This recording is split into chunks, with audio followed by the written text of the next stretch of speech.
আবারও চলে এলো রমজান, রহমত, মাগফিরাত আর নাজাতের এক বরকতময় মাস। গত রমজানে যারা আমাদের সাথে ছিলেন অনেকেই আজ নেই, কিন্তু দেখুন আমরা আর একটা সুযোগ পেয়েছি।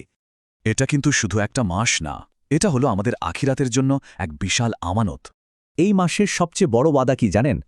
ফিরে আসার আর ক্ষমা পাওয়ার এক অসাধারণ সুযোগ। একটু ভাবুন তো, কত শত ভুল সব মুছে যাবে শুধু একটা আন্তরিক নিয়তে।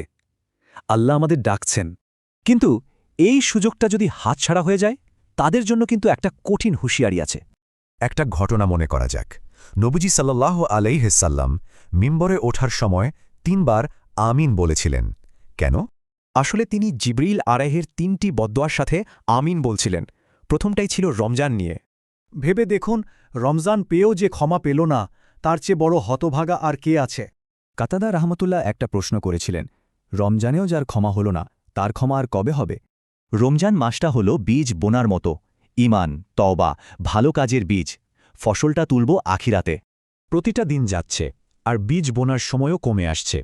গাফিলতি করলে শেষে শুধু আফসোসই থাকবে। তো এখন নিজেদের কিছু প্রশ্ন করার সময় এসেছে, কঠিন কিন্তু জরুরি প্রশ্ন। আমাদের চোখে কি পরিবর্তন এসেছে? জিহ্বা কি অন্যের সমালোচনা করা ছেড়েছে?